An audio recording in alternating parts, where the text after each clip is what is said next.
കൃഷിയും കൃഷിയോട് അനുബന്ധിച്ചുള്ള കാർഷിക സംസ്കാരവും മലയാളിയിൽ അന്യം നിന്നുകൊണ്ടിരിക്കുന്ന കാലഘട്ടമാണിന്ന്. അന്യ സംസ്ഥാനങ്ങളിൽ നിന്നെത്തുന്ന വിഷാംശം നിറഞ്ഞ പഴങ്ങളും പച്ചക്കറികളും പഥ്യമില്ലാത്ത ഫാസ്റ്റ് ഫുഡ് ഭക്ഷണ വിഭവങ്ങളുമെല്ലാം മലയാളിയുടെ തീന്മേശയിൽ ഇപ്പോൾ ഇടം പിടിച്ചിരിക്കുന്നു.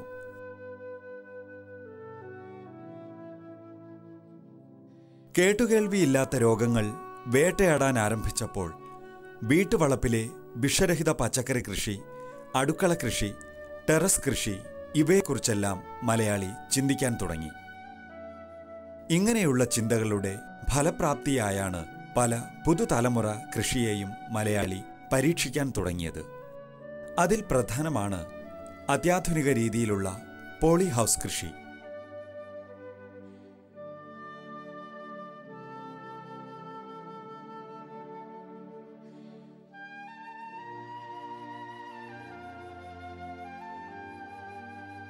കാലാവസ്ഥ സ്ഥിരതയില്ലാത്ത നാടുകളായ Israel, Holland, Spain, Italy, Kenya, Japan തുടങ്ങിയ രാജ്യങ്ങളിലെല്ലാം വിജയകരമായിട്ടുള്ള പരീക്ഷണങ്ങൾക്ക് ശേഷം ഇപ്പോൾ ഇന്ത്യയിലും പ്രത്യേകിച്ച് കേരളത്തിലും കർഷകർക്ക് പോളി ഹൗസ് കൃഷിയോട് പ്രിയം തോന്നി തുടങ്ങിയിട്ടുണ്ട്. പോളി ഹൗസ് ഫാമിംഗ് എന്ന് ഉദ്ദേശിക്കുന്നത് നമുക്ക് അന്തരീക്ഷത്തിൻ്റെ പ്രകാശം, താപനില, പിന്നെ ചെടിയുടെ വേരിലുള്ള അടുത്തുള്ള മൂലഘടകങ്ങൾ, വായുസഞ്ചാരം, വെള്ളത്തിലുള്ള ഘടകങ്ങൾ, ഇതൊക്കെയാണ് ഒരു ചെടിയുടെ വളർച്ചയ്ക്ക് വേണ്ടിയിട്ട് പ്രവർത്തിക്കുന്ന കാരകങ്ങൾ. നമ്മൾ പുറമേ കൃഷി ചെയ്യുന്ന അതിനകത്ത് നമുക്ക് ചെടിയുടെ വേരിൻ്റെ അടുത്തുള്ള എൻവയറൻമെൻറ്റ് മാത്രമേ കൺട്രോൾ ചെയ്യാൻ ഒക്കുന്നുള്ളൂ. പക്ഷേ പോളി ഹൗസ് ഫാർമിംഗ് കൊണ്ട് നമുക്ക് ചെടിയുടെ അന്തരീക്ഷത്തിലെ എൻവയറൻമെൻറ്റ് കൂടി കൺട്രോൾ ചെയ്യാൻ സാധിക്കും. അതുകൊണ്ട് നമുക്ക് കൂടുതൽ വിളവ് വർധന, കൂടുതൽ നമുക്ക് കൃഷി ഉൽപ്പാദനം ചെയ്യാൻ പറ്റും. പോളി ഹൗസിൽ കൃഷി ചെയ്യുന്ന വിളകൾ എല്ലാ വിളകളും ചെയ്യാൻ പറ്റില്ല. ചില വിളകളുണ്ട്, പച്ചക്കറികളുണ്ട്, പിന്നെ ഫ്ലവേഴ്സ് ഉണ്ട്, പിന്നെ ഫ്രൂട്ട്സ് ഉണ്ട്.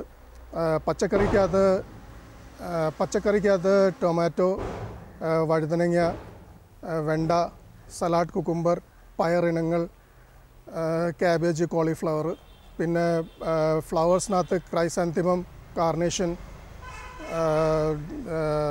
കട്ട് ഫ്ലവേഴ്സ്, ഓർക്കിഡ്, ആന്തൂറിയം, ഇവയെല്ലാം. പിന്നെ ഫ്രൂട്ട്സിനകത്ത് സ്ട്രോബെറി, മസ്ക് മെലൻ, വാട്ടർമെലൻ ഒക്കെ ചെയ്യാൻ പറ്റും. ഇതിനകത്ത് നമുക്കുള്ള അഡ്വാൻറ്റേജ് എന്താണെന്ന് വെച്ചാൽ ഏത് സമയത്തും നമുക്ക് ഏത് വിള വേണമെങ്കിലും കൃഷി ചെയ്യാൻ പറ്റും. എന്നിട്ട് ഇതിപ്പോൾ ചെയ്യുന്നതെന്ന് പറഞ്ഞാൽ ഇത് 3 കേരളത്തിൽ സ്റ്റേറ്റ് ഹോർട്ടിക്കൾച്ചർ മിഷൻ പെടുത്തിയിരിക്കുന്ന പദ്ധതികൾ ഹൈടെക് ഫാർമിംഗ് RKVY, പിന്നെ വെജിറ്റബിൾ ഡെവലപ്മെൻറ്റ് പ്രോഗ്രാമാണ്. ഇതിനകത്ത് ഞങ്ങൾ സബ്സിഡി കൊടുക്കുന്ന 50% സബ്സിഡി കൊടുത്തുകൊണ്ടിരുന്നു. അതിപ്പോൾ 75% ആക്കിയിട്ടുണ്ട്. 50% സബ്സിഡി വരുന്നത് 467 രൂപ 50 പൈസ ഒരു സ്ക്വയർ മീറ്ററിന് വച്ചിട്ടാണ്. അതിപ്പം വർദ്ധിച്ച് 75%, അതായത് 701 രൂപ 25 പൈസ ഒരു സ്ക്വയർ മീറ്ററിന് വെച്ചിട്ട് കൊടുക്കുന്നുണ്ട്. മൊത്തം 400 സ്ക്വയർ മീറ്ററിന് 2,80,500 രൂപ സബ്സിഡി ഞങ്ങൾ കൊടുക്കുന്നുണ്ട്. ചെറിയ കൃഷിസ്ഥലത്ത് കൂടുതൽ വിളവെടുപ്പ്, കാലാവസ്ഥയിൽ നിന്നുള്ള സുരക്ഷ, കുറഞ്ഞ അധ്വാനം, ചെറിയ തോതിലുള്ള വെള്ളത്തിൻ്റെയും വളത്തിൻ്റെയും ഉപയോഗം, വർഷം മുഴുവനും വിളവെടുപ്പ്, വിഷരഹിത ഓർഗാനിക് വിഭവങ്ങളുടെ ഉൽപ്പാദനം ഇവയെല്ലാമാണ് പോളി ഹൗസ് കൃഷിയെ കർഷകർ ഇഷ്ടപ്പെടാനുള്ള കാരണം.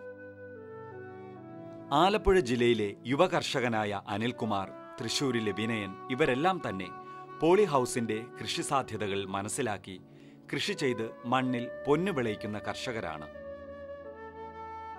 Gable type, so tooth type, barrel type എന്നിങ്ങനെ 3 തരത്തിലുള്ള പോളി ഹൗസുകളാണ് നിലവിലുള്ളത്. അന്തരീക്ഷത്തിലെ താപനില, വേരിലെ ഘടകങ്ങൾ, ജലത്തിലെ ഘടകങ്ങൾ ഇവയാണ് ഒരു ചെടിയുടെ വളർച്ചയെ സ്വാധീനിക്കുന്ന പ്രധാന ഘടകങ്ങൾ.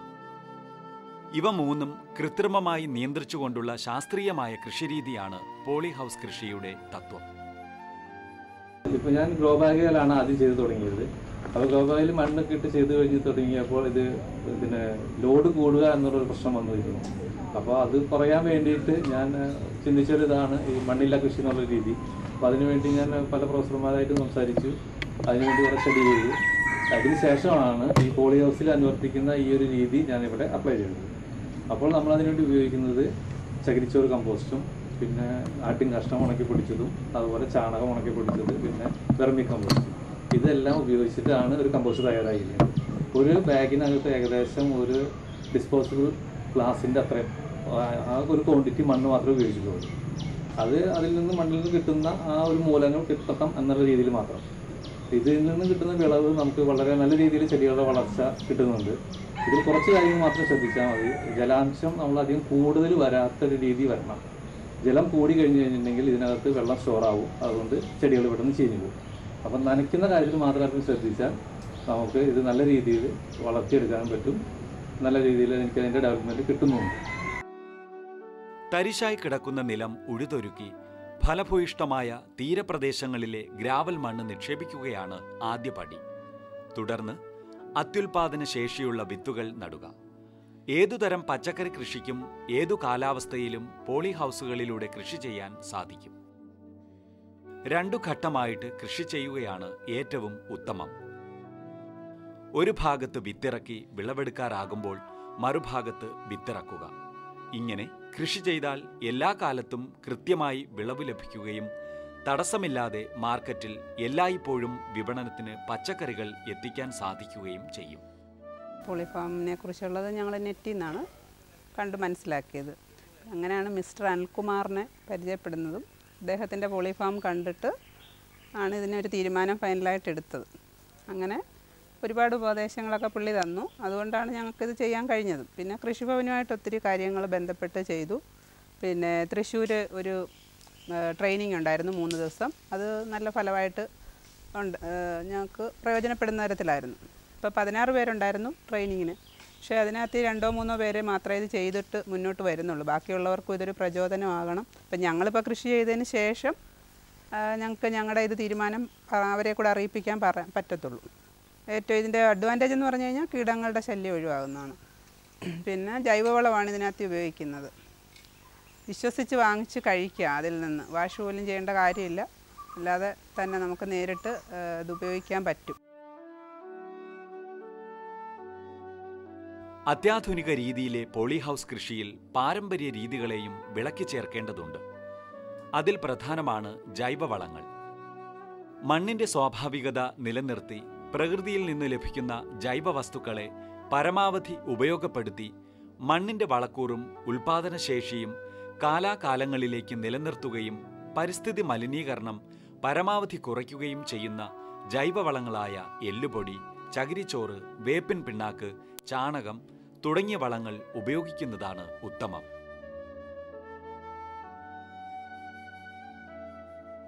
പോളി ഹൗസ് കൃഷി നമ്മുടെ കേരളത്തിൽ ഇപ്പോൾ പ്രാബല്യത്തിൽ വന്നിട്ട് ഒരു 12 വർഷത്തോളമായി. പക്ഷേ എങ്കിലും ഇപ്പോഴും അതിൻ്റെ ഒരു ശൈശവ ദശയിൽ തന്നെയാണ് ഇപ്പോഴും അത് മുമ്പോട്ട് പോകുന്നത്. എങ്കിലും പുതിയ കുറേ ചെറുപ്പക്കാരും കുറേ ആൾക്കാർ ഇതിലോട്ട് പുതിയ ഈ കൃഷി രീതിയിലോട്ട് വന്നിട്ടുണ്ട്. ഒത്തിരി സ്ഥലത്ത് ഇപ്പോൾ പുതിയ പോളി ഹൗസിൽ തുടങ്ങിയിട്ടുണ്ട്. ഈ പോളി ഹൗസിൻ്റെ പ്രത്യേകത എന്ന് വെച്ചാൽ അധികം വലിയൊരു അധ്വാനമൊന്നും കൂടാതെ തന്നെ നമുക്ക് 1-2 പേർക്ക് വീട്ടുകാർക്ക് തന്നെ ചെയ്യാവുന്നൊരു കൃഷിയാണ് പോളി ഹൗസ് കൃഷി എന്ന് പറഞ്ഞാൽ. ആദ്യത്തെ ഒരു ഇൻവെസ്റ്റ്മെൻറ്റ് കുറച്ച് കൂടുതലാണ്. പക്ഷേ ഗവൺമെൻറ് ആയിട്ടുള്ള സബ്സിഡിയും അതുപോലെ സഹായങ്ങളൊക്കെ നമുക്ക് കിട്ടും. പിന്നെ ഇതിനാവശ്യം എനിക്കിവിടെ ഞാനും നേരത്തെ കണ്ട നമ്മുടെ ഒരു ജോലിക്കാരൻ ഒരു ചാർഖണ്ഡ് എന്നുള്ളൊരു ആൾ മാത്രമേ ഉള്ളൂ. ഞങ്ങൾ 2 പേരും കൂടാണ് ഇവിടുത്തെ മുഴുവൻ കാര്യങ്ങളും ചെയ്യുന്നത്. ഈ മേലിട്ടിരിക്കുന്ന ഷീറ്റ് എന്ന് പറഞ്ഞാൽ അൾട്രാവയലറ്റ് പ്രൊട്ടക്ട് ചെയ്യുന്ന ഷീറ്റാണ്. അത് ചെടിക്ക് ആവശ്യമില്ലാത്ത സൂര്യപ്രകാശത്തിൽ ചെടിക്ക് ആവശ്യമില്ലാത്ത ഒന്നും അകത്തോട്ട് വരത്തില്ല. പിന്നെ ഡിഫ്യൂസ് ചെയ്ത് എല്ലായിടത്തും ഒരേപോലെ തന്നെ സൺലൈറ്റ് കിട്ടുകയും ചെയ്യും. പിന്നെ ഇതിൻ്റെ ഏറ്റവും വലിയ അഡ്വാൻറ്റേജ് എന്ന് പറഞ്ഞാൽ ഇതിനകത്ത് പെസ്റ്റ് ഒന്നും കയറത്തില്ല. കാരണം മൊത്തം നമ്മൾ നെറ്റ് വെച്ച് കവർ ചെയ്തിരിക്കുകയാണ്. അതുകൊണ്ട് പെസ്റ്റിസൈഡ് അടിക്കേണ്ട, വിഷം അടിക്കാത്ത പച്ചക്കറി ധൈര്യമായിട്ട് ഇതിൽ നമുക്ക് ഉൽപ്പാദിപ്പിച്ച് ആൾക്കാർക്ക് കൊടുക്കാൻ പറ്റും. പിന്നെ ഇത് ഹൈടെക് കൃഷി രീതി ആണെന്നൊക്കെയാണ് പറയുന്നതെങ്കിലും നമ്മളിതിനകത്ത് പരമ്പരാഗത രീതിയിലുള്ള ചാണകം, വേപ്പിൻ പിണ്ണാക്ക്, എല്ലുപൊടി അതുപോലുള്ള ജൈവ വളങ്ങളാണ് ഇതിനകത്ത് ഉപയോഗിക്കുന്നത്. പിന്നെ ഹൈബ്രിഡ് ഇനമായതുകൊണ്ടിട്ട് ചെടിക്ക് പ്രായം കൂടുന്തോറും അതിനൊത്തിരി ഡെഫിഷ്യൻസി വരും. അതായത് സിങ്ക്, ബോറോൺ, മഗ്നീഷ്യം അതിൻ്റെയൊക്കെ അത് നമ്മൾ ഓർഗാനിക്കായിട്ട് നമുക്ക് കൊടുക്കാൻ ആ സമയത്ത് ചിലപ്പോൾ പറ്റത്തില്ല. അപ്പോൾ ആ സമയത്ത് ഈ 3 ഇതുപോലത്തെ മൂലകങ്ങൾ നമ്മൾ സ്പ്രേ ചെയ്ത് ഇലയിൽ കൊടുക്കും. അതുകൊണ്ടൊരു 90% ഓർഗാനിക് ആയിട്ടാണ് ഇത് ചെയ്യുന്നതെന്ന് പറയാൻ പറ്റും. ഈ സിങ്കും മാഗ്നീഷ്യവും ഒന്നും നമ്മുടെ ശരീരത്തിന് ദോഷമുള്ളതല്ല, ഇതൊക്കെ നമുക്കും ആവശ്യമുള്ളത് തന്നെയാണ്. അത്യാധുനിക രീതിയിൽ തയ്യാറാക്കിയിട്ടുള്ള പോളി ഹൗസിന്റെ മേൽക്കൂര ശാസ്ത്രീയമായി തയ്യാറാക്കുന്നവയാണ്. സൂര്യപ്രകാശത്തിലെ അൾട്രാവയലറ്റ്, ഇൻഫ്രാറെഡ് ഘടകങ്ങളെ തടഞ്ഞു നിർത്തി ചെടികൾക്ക് ആവശ്യമുള്ള ഘടകങ്ങൾ മാത്രം കടത്തിവിടുന്ന തരത്തിലാണ് ഇതിന്റെ നിർമ്മാണം. നിഴലുകൾ വീഴാതെ വെയിൽ എല്ലായിടത്തും കൃത്യമായി ലഭിക്കാനും ഈ ഷീറ്റുകളുടെ ഉപയോഗം വഴി സാധ്യമാകുന്നു. പോളി ഹൗസിന്റെ വശങ്ങളിലെ വെളുത്ത നെറ്റുകൾ താപനില നിയന്ത്രിക്കുന്നതോടൊപ്പം പക്ഷികളെയും പ്രാണികളെയും അകറ്റാനും സഹായിക്കുന്നു. തൽഫലമായി ഇലകളിലുണ്ടാകുന്ന പുള്ളിക്കുത്ത്, തടവാട്ടം, കായ്തുരപ്പൻ പുഴു തുടങ്ങിയവയെ അകറ്റാനും ഓർഗാനിക് ഉൽപ്പന്നങ്ങൾ തന്നെ വിളവെടുക്കാനും സാധിക്കും. പിന്നെ ഇതിനകത്ത് ഇറിഗേഷൻ എന്ന് പറയുന്നത് ഡ്രിപ്പ് ലൈൻ വഴിയാണ് ഇറിഗേഷൻ മൊത്തം. അതുകൊണ്ടിട്ട് നമുക്കൊരു അധ്വാനമൊന്നുമില്ല, ജസ്റ്റ് മോട്ടർ ഓൺ ചെയ്ത് കൊടുത്താൽ മതി. പിന്നെ ആ സിസ്റ്റത്തിൽ കണ്ടതുപോലെ വളം നമ്മൾ വാട്ടർ സോളുബിൾ ആയിട്ടുള്ള ഫെർട്ടിലൈസർ ഒരു വെള്ളത്തിൽ മിക്സ് ചെയ്ത് ബക്കറ്റിലാക്കി അവിടെ വെച്ചാൽ മതി. അതിനൊരു ആ വാൽവ് അടയ്ക്കുമ്പോഴത്തേക്കും ഇത് ഓട്ടോമാറ്റിക്കായിട്ട് ഈ ഫെർട്ടിലൈസർ വലിച്ചെടുത്ത് വെള്ളമായിട്ട് മിക്സായി എല്ലാ ചെടികളിലും ചവിട്ടി പോയിക്കോളും. ഞാനിവിടെ ജീവാമൃതം, പശുവിൻ്റെ ചാണകത്തിന് പറയുന്ന ജീവാമൃതമാണ് ഞാൻ കൂടുതലായിട്ട് ഉപയോഗിക്കുന്നൊരു വളം. പിന്നെ ആദ്യം ഞാൻ നേരത്തെ പറഞ്ഞ ഈ ചാണകം, വേപ്പിൻ പിണ്ണാക്ക്, എല്ലുപൊടി ഇതെല്ലാം അടിവളമായിട്ട് നമ്മൾ നേരത്തെ തന്നെ കൊടുക്കുന്നുണ്ട്. അടച്ചുകെട്ടിയ രീതിയിൽ തയ്യാറാക്കിയ പോളി ഹൗസിൽ ഹ്യൂമിഡിറ്റി കൂടുതലായിരിക്കും. അതിനാൽ തന്നെ താപനില പുറത്തുള്ളതിനേക്കാൾ ഏകദേശം 4 ഡിഗ്രി സെൽഷ്യസ് അധികമായിരിക്കും. ഈ താപനില കുറയ്ക്കാനും കൃത്യമായി നിലനിർത്താനും ഇടയ്ക്കിടെ സ്ഥാപിച്ചിരിക്കുന്ന വെഞ്ചുറി വാൽവുകളിലൂടെ ഇലകളിലേക്ക് വെള്ളം സ്പ്രേ ചെയ്ത് കൊടുക്കണം. ടൈമറുകൾ സെറ്റ് ചെയ്ത് കൃത്യമായ ഇടവേളകളിൽ ചൂടിൻ്റെ കാഠിന്യമനുസരിച്ച് ഓട്ടോമാറ്റിക്കായി വെള്ളം സ്പ്രേ ചെയ്യാനും സാധിക്കും.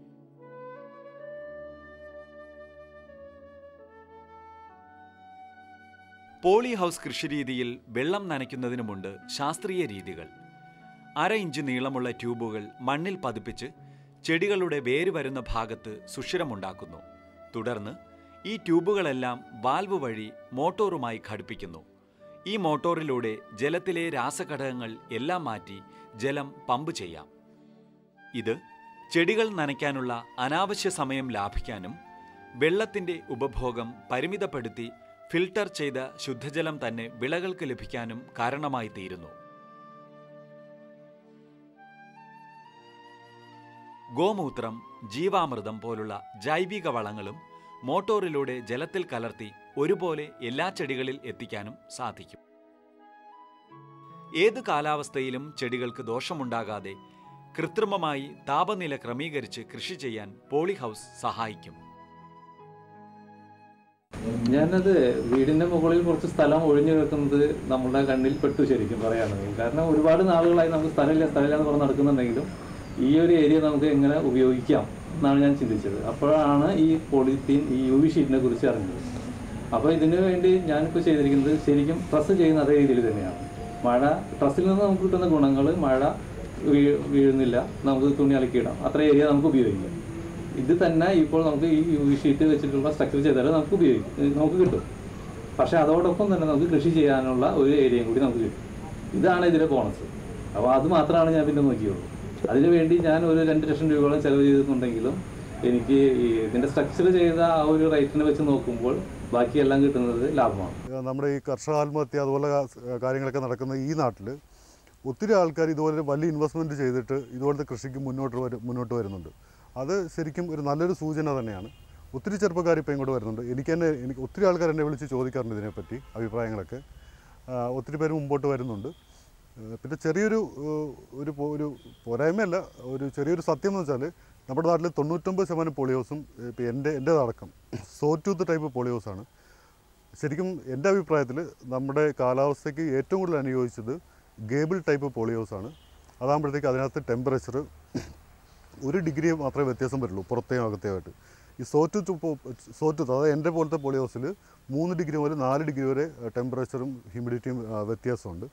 അതുകൊണ്ട് തന്നെ ചെടികൾക്ക് ഒത്തിരി അസുഖങ്ങൾ വരാൻ സാധ്യതകളുണ്ട്. അതിൻ്റെ മെയിൻ ഒരു അതുകൊണ്ട് വിളവ് നമുക്കിപ്പോൾ ഒരു സോറ്റൂത്തിൽ ഒരു 100 കിലോ കിട്ടുമെങ്കിൽ ഗേബിൾ ടൈപ്പിൽ നമുക്കൊരു 125 കിലോയെങ്കിലും പറിക്കാൻ പറ്റും. ആ ഒരു കാര്യം കൂടി ഇതിലോട്ട് മുന്നോട്ട് വരുന്ന കർഷകർ ശ്രദ്ധിക്കേണ്ടതായിട്ടുണ്ട്. സാധാരണ ലഭിക്കുന്നതിനേക്കാൾ വളരെ കൂടുതൽ വിളവ് ലഭിക്കുന്നു എന്നതും പോളി ഹൗസുകൾക്ക് പ്രിയമേറാനുള്ള കാരണമാണ്.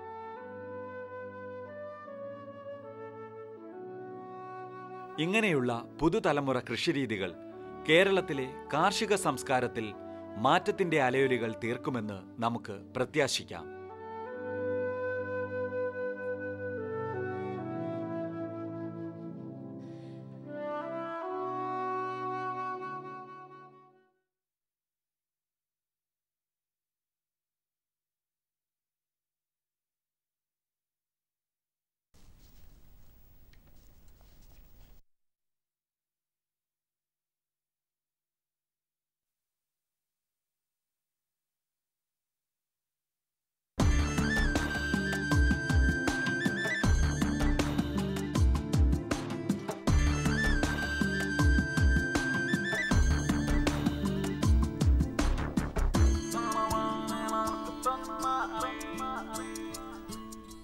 നമസ്കാരം. ദൂരദർശൻ കാർഷിക വാർത്തകളിലേക്ക് സ്വാഗതം. പ്രധാന വാർത്തകൾ. ദൂരദർശന്റെ കർഷക പ്രതിഭാ സംഗമം നാളെ. നീരക്കേക്ക് വിപണിയിൽ. ട്രൈക്കോ കാർഡുകൾ വിതരണത്തിന് തയ്യാറായി. വിശദമായ വാർത്തകളിലേക്ക്. കർഷകരിലെ ഗവേഷക പ്രതിഭകളെ കണ്ടെത്തുന്നതിനും ആദരിക്കുന്നതിനും കൃഷിയിടങ്ങളിൽ വികാസം പ്രാപിച്ച നവീന ആശയങ്ങൾ സമൂഹത്തിന് പരിചയപ്പെടുത്തുന്നതിനുമായി ദൂരദർശൻ തിരുവനന്തപുരം കേന്ദ്രം സംഘടിപ്പിക്കുന്ന കർഷക പ്രതിഭാ സംഗമം നാളെ രാവിലെ 9 മണിക്ക് തിരുവനന്തപുരം കനകക്കുന്ന് കൊട്ടാരം ഹാളിൽ നടക്കും. കർഷകർ സ്വയം ഗവേഷണത്തിലൂടെ രൂപകൽപ്പന ചെയ്തെടുത്ത സാങ്കേതിക വിദ്യകളും പുതുരീതികളും വിദഗ്ധരും കർഷകരുമടങ്ങുന്ന സദസ്സിനു മുമ്പാകെ അവതരിപ്പിക്കും. ഇതിനായി സംസ്ഥാനത്തിന്റെ വിവിധ ഭാഗങ്ങളിൽ നിന്ന് തിരഞ്ഞെടുത്ത കർഷക പ്രതിഭകൾ സംഗമത്തിൽ പങ്കെടുക്കും. കർഷകർ പ്രദർശിപ്പിക്കുന്ന സാങ്കേതിക വിദ്യകൾ വിദഗ്ധരുടെ പാനൽ വിലയിരുത്തി ശ്രദ്ധേയമായ ആവിഷ്കാരങ്ങളുടെ ഉപജ്ഞാതാക്കളെ ആദരിക്കും. സംസ്ഥാന കൃഷി മൃഗസംരക്ഷണ വകുപ്പ് മന്ത്രി KP മോഹനൻ കർഷക പ്രതിഭാ സംഗമം ഉദ്ഘാടനം ചെയ്ത് കർഷകരുമായി സംവദിക്കും. തിരുവനന്തപുരത്തെ പാളയം സാഫല്യം കോംപ്ലക്സിലുള്ള കോർപ്പറേഷൻ കൃഷിഭവനിൽ ഗുണമേന്മയുള്ള നടീൽ വസ്തുക്കളായ ടിഷ്യൂ കൾച്ചർ വാഴത്തൈകൾ, പച്ചക്കറി വിത്തുകൾ എന്നിവ ലഭ്യമാണെന്ന് കൃഷി ഫീൽഡ് ഓഫീസർ അറിയിച്ചു. ആവശ്യക്കാർ കൃഷി ഓഫീസുമായി ബന്ധപ്പെടുക. Phone number 0471 2 370 942. കേരളത്തിൽ ആദ്യമായി നീരക്കേക്ക് വിപണിയിലെത്തുന്നു. തിരുക്കൊച്ചി കമ്പനിയുടെ കീഴിൽ നീര ടാപ്പ് ചെയ്യാൻ ലൈസൻസ് ലഭിച്ച കോതമംഗലം ഫെഡറേഷനാണ് നീര കേക്ക് നിർമ്മിച്ച് വിപണിയിലെത്തിക്കുന്നത്. പഞ്ചസാരയ്ക്ക് പകരം നീര ശർക്കര സിറപ്പാണ് കേക്ക് നിർമ്മാണത്തിന് ഉപയോഗിച്ചിരിക്കുന്നത്. പഞ്ചസാരയുടെ പകുതി ഗ്ലൈസീമിക് ഇൻഡെക്സ് ഉള്ള നീര ശർക്കര സിറപ്പ് ഉപയോഗിച്ചുണ്ടാക്കുന്ന കേക്ക് പ്രമേഹ രോഗികൾക്കും ഉത്തമമാണ്. കമ്പനി അധികൃതർ നാളികേര വികസന ബോർഡിൽ എത്തിച്ച കേക്കിന്റെ വിതരണ ഉദ്ഘാടനം നാളികേര വികസന ഓഫീസർ സുഗത ഘോഷ് നിർവഹിച്ചു.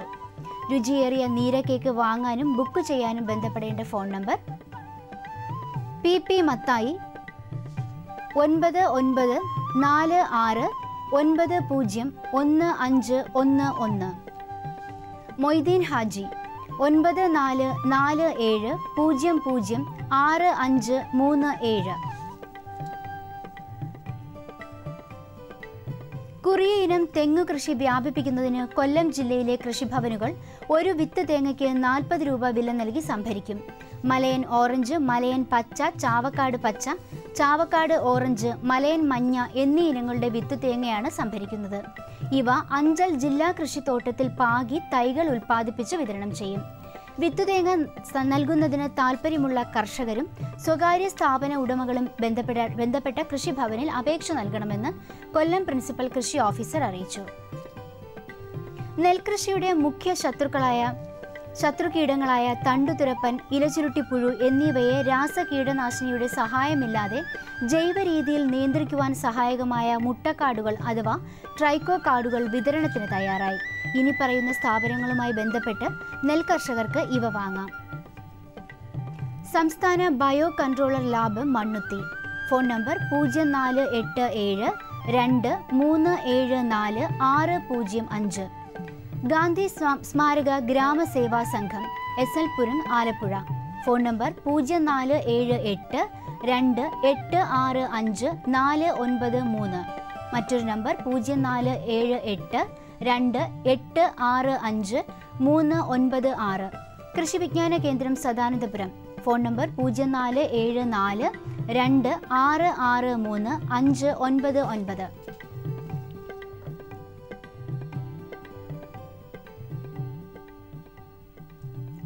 കമ്പോള നിലവാരം. വെളിച്ചെണ്ണ കിൻഡലിന് കൊച്ചിയിൽ 12,700 രൂപ, കോഴിക്കോട് 13,500 രൂപ, തൃശൂർ 13,000 രൂപ.